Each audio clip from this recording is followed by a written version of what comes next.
China establishes international mediation body in Hong Kong. China, along with over 30 countries, has launched the International Organization for Mediation, IOMED, in Hong Kong, aiming to provide an alternative platform for global dispute resolution.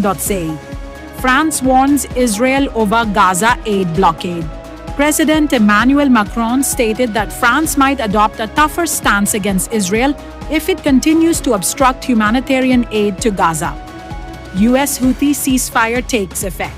A ceasefire between the United States and Yemen's Houthi rebels, brokered by Oman, has come into effect.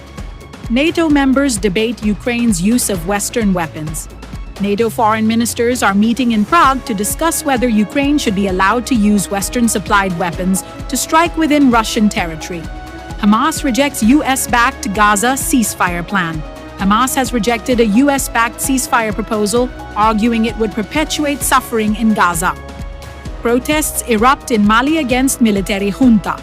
Mass demonstrations have erupted in Mali, demanding democratic reforms and opposing the military junta's proposed extension of presidential terms. Tripoli clashes lead to ceasefire. Recent clashes in Tripoli, Libya, have resulted in a ceasefire agreement and the establishment of a truce committee.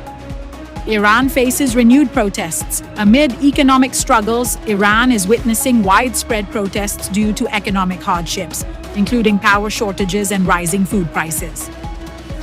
Nepal sees surge in pro-monarchy protests. Tens of thousands in Nepal are protesting to restore the monarchy, advocating for former King Gyanendra Shah's return.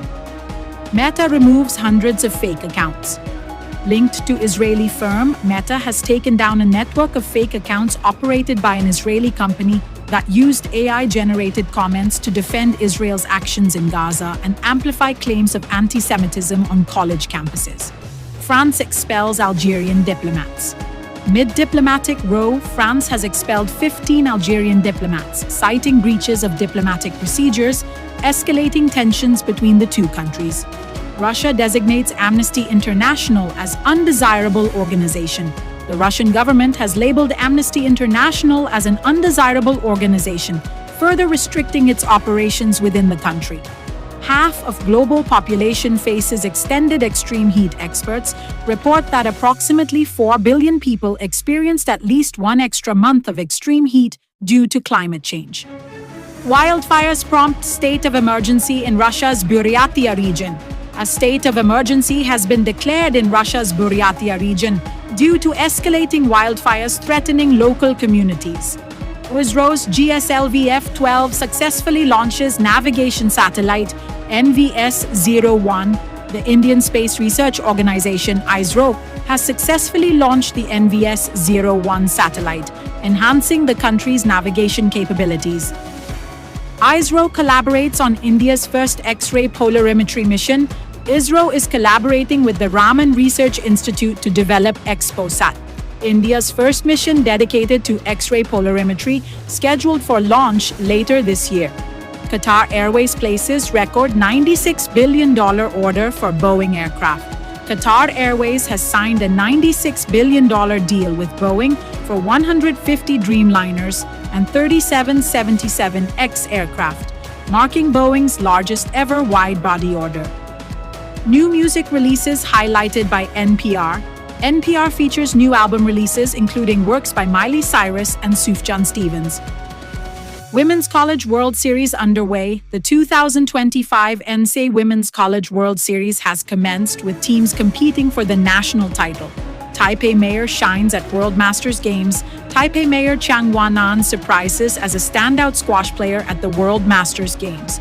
Royal Tour of Canada by King Charles III. King Charles III and Queen Camilla have completed a Royal Tour of Canada, marking the King's first visit since ascending the throne. Serving Love. Top 5 Grand Slam romances. A feature on notable romantic relationships that blossomed among tennis stars during Grand Slam tournaments. Global universities attract students. Amid U.S. crackdown, universities worldwide are seeking to attract students affected by U.S. President Trump's crackdown on academic institutions. Nifty Next 50 Index sees unusual trading volumes. Bajaj Holdings shares rise amid unusual trading volumes in the Nifty Next 50 Index. China's Zhao Xintong wins World Snooker Championship. Zhao Xintong becomes the first person from both China and Asia to win the World Snooker Championship after defeating Mark Williams. Francis Luan finishes 7th at Eurovision 2025. Francis Luan finishes in 7th place at Eurovision 2025 in Switzerland with the single Maman. Iranian filmmaker Jafar Panahi wins Palme d'Or at Cannes. Iranian film director Jafar Panahi wins the Palme d'Or at the 2025 Cannes Film Festival. For his film, It Was Just an Accident. South Korean Navy plane crashes near Pohang. A South Korean Navy Lockheed P-3 Orion crashes near Pohang, South Korea, resulting in the deaths of all 4 occupants. Russia and Ukraine hold first direct peace talks. Since 2022, Ukraine and Russia hold their first direct peace negotiations since 2022 in Turkey. Meta removes hundreds of fake accounts. Tied to Israeli firm, Meta has removed a network of fake accounts linked to an Israeli company that used AI-generated comments to defend Israel's actions in Gaza.